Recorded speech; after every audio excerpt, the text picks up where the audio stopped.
Assalamualaikum warahmatullahi wabarakatuh. Perkenalkan, nama saya Utami Maulia. Saya mahasiswi di STKIP Kusuma Negara, Jakarta.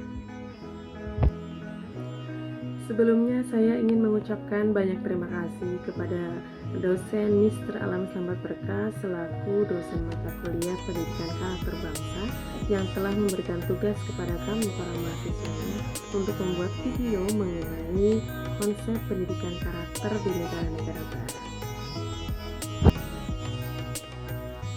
Berikut adalah penjelasan saya mengenai konsep pendidikan karakter di negara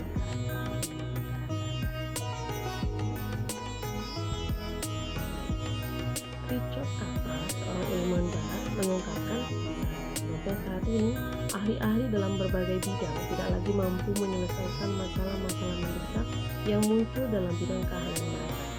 Para ekonom tidak mampu lagi memahami inflasi, onkolog bingung tentang penyebab kanker, psikiater dikacaukan oleh skizofrenia, dan polisi semakin tidak berdaya oleh semakin tingginya tingkat kriminalitas.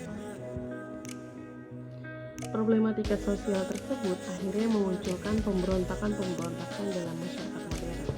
Barat kemudian berusaha mengembangkan pendidikan nilai atau karakter yang berorientasi kepada nilai, etika, dan moralitas yang diharapkan dapat mampu memunculkan manusia-manusia yang human. Pendidikan karakter dikembangkan oleh Barat karena mereka percaya sekolah memiliki peran penting dalam membentuk dan memperkuat karakter dasar yang akan mendukung terciptanya masyarakat yang baik. Namun menurut James Altucher dalam bukunya Education with Character, berbicara tentang pendidikan karakter berarti masuk ke dalam nilai yang rawan dengan tantangan, yaitu pertentangan antara definisi dan etika. Hal tersebut tentunya tidak mengherankan karena pendidikan karakter di Barat dikembangkan dan bersumber dari nilai-nilai budaya. Nilai dalam kaitannya dengan budaya merupakan ide tentang apa yang baik, buruk, dan memadai. Menurut para ahli sosiologi Barat, nilai atau value dan moralitas tidak bersifat universal, namun beragam atau berbeda-beda di tiap kultur sosial. Premis tentang nilai pun muncul dan berkembang dengan perubahan meta ideologi dari lingkungan tempat nilai tersebut muncul. Sebagai contoh, apabila sebuah masyarakat lebih dominan kepada agama akan condong kepada nilai-nilai supranatural, sedangkan apabila nilai lebih berorientasi pada ekonomi pasar, maka moral akan cenderung kepada uang, pendapatan. Peradaban barat modern menganggap nilai sebagai produk rasionalitas individu-individu.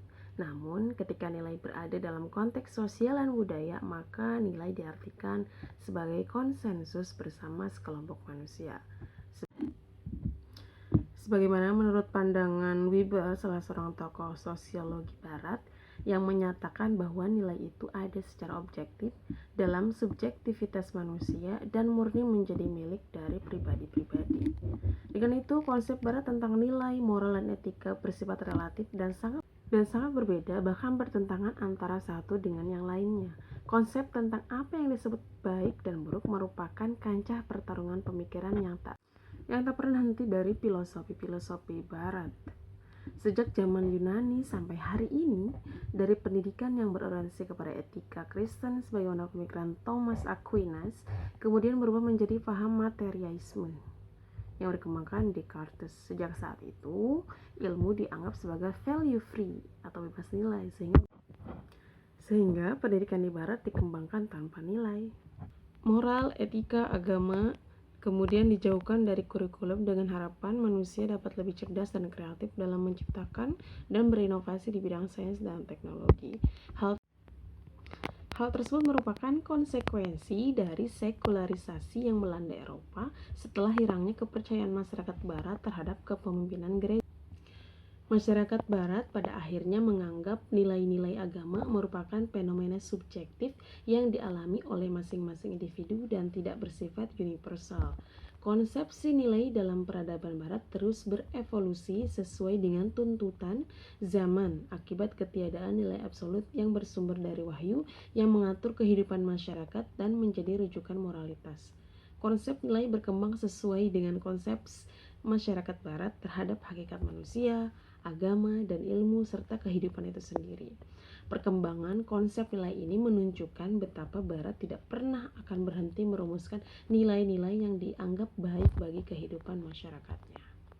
Sejarah memperlihatkan perubahan radikal konsep nilai di Barat, dimulai dari penerimaan pada etika moral gereja, sampai akhirnya berujung kepada penghapusan unsur-unsur metafisika dalam etika moralnya. Dahulu gereja mengharamkan tindakan homoseksual karena tidak sesuai dengan nilai etika agama tersebut. Namun saat ini dunia menyaksikan seorang homoseksual telah dianggap menjadi uskup di gereja Anglikan New Hampshire pada tahun 2003 lalu. Hal tersebut tentunya berbeda dengan pendidikan karakter dalam Islam yang menekankan pada konsep adab. Islam berbeda dengan Barat, mempunyai teladan manusia yang mempunyai karakter sempurna, yaitu Rasulullah SAW. Konsep adab dalam Islam terkait dengan keyakinan bahwa dalam melakukan tindakan, manusia mempunyai rujukan yang utama, yaitu wahyu Allah SWT dan sunnah nabinya.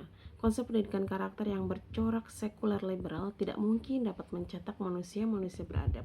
Menurut Profesor Al-Atos, prinsip etika yang sejati dan universal hanya dapat dibangun oleh jiwa manusia yang bersifat spiritual, yaitu ketika jiwa mendapatkan ilmu yang benar dari Tuhannya, sehingga merupakan sesuatu yang memprihatinkan apabila umat Islam masih percaya bahwa etika universal dapat dibangun menggunakan framework Barat modern yang menganggap Tuhan dan jiwa tidak memiliki objektivitas dan nilai ilmiah sebagai sumber ilmu.